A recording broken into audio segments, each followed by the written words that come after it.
हाथ रमावे जैसे बिन बछड़ा के गैया और गई डूब भंवर में। वो द्रौपदी घबरा गई, विलाप कर रही है, लेकिन भगवान कृष्ण कहने लगे द्रौपदी तू घबराने की कोशिश मत कर जब तक मैं तेरे साथ हूं। सुन, भीष्म कभी झूठ नहीं बोलते हैं और तू भीष्म के पास जा, वो तुम्हारे लिए कुछ न कुछ आशीर्वाद जरूर। कहा कि गंगा सुबंध जाए कि चरण नवैयो शीश, और ये कुछ है कि भीष्म पिता दे तो आशीष। द्रौपदी तुम भीष्म के पास जाओ। तो द्रौपदी रो रो करके कहने लगी बाबा मैं अकेली नहीं जा सकती। क्या कह रही है?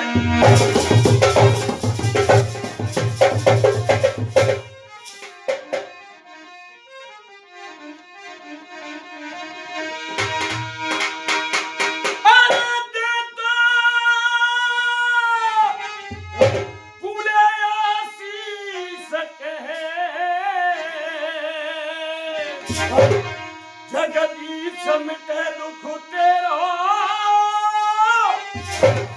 पारथ के बच जाएंगे प्राण री बचाना सुनी।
अकेली नहीं जाती है, मुझे जल्दी से जनाना बना और मैं तेरे साथ चलता हूँ। जब भगवान कृष्ण जनाना बन जाते हैं और द्रौपदी से कह दिया द्रौपदी अब तू लंबा सा घूंघट मार ले। क्या कहा?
जब भीष्म के पास आ रही है, भीष्म अपने भजन में लगे हुए हैं, बहरा करके द्रौपदी ने भीष्म के चरणों को पकड़ लिया और जब भीष्म के नेत्र खुले एकदम से क्या आशीर्वाद निकला कि छुए चरण द्रौपदी जी ने, कहने लगे भीष्म यति और हदम करो पति की सेवा, बेटी रहो तो स्वाग। कहा बेटी स्वागमक, लेकिन भीष्म को यह मालूम नहीं था कि ये कौन है।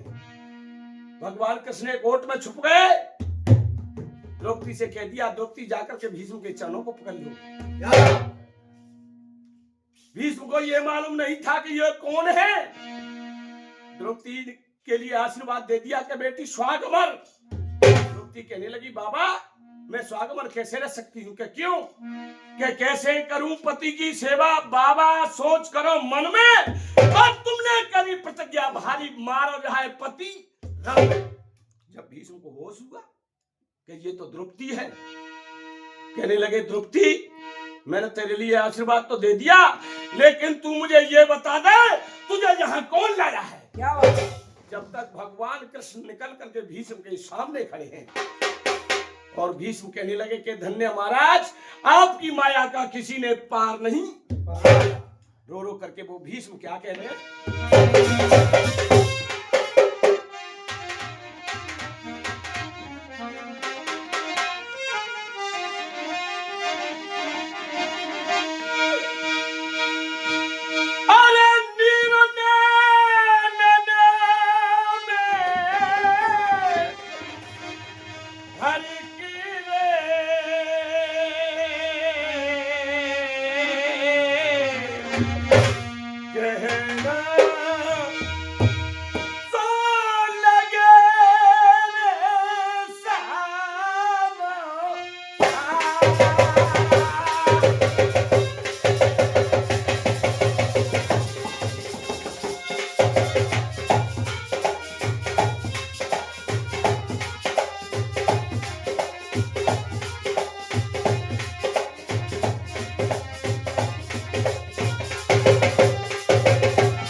कहने लगे समझाए, और नाथ छल करके मुंह से पार्थ के लीने प्राण।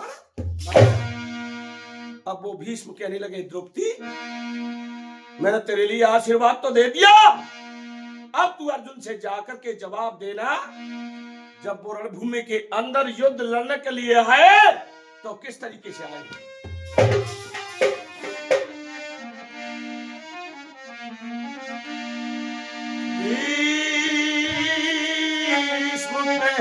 समझाए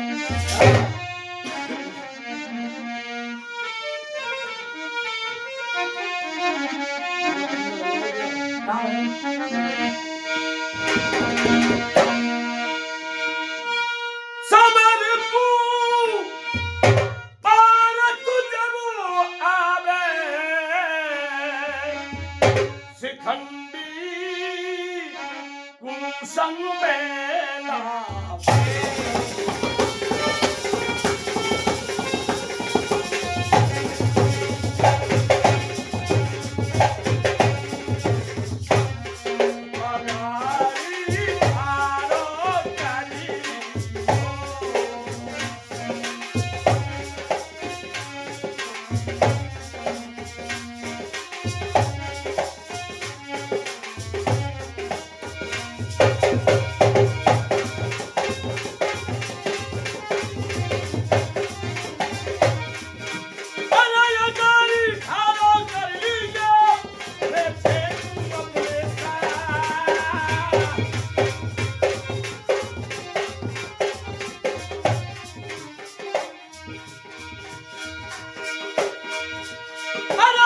मेरे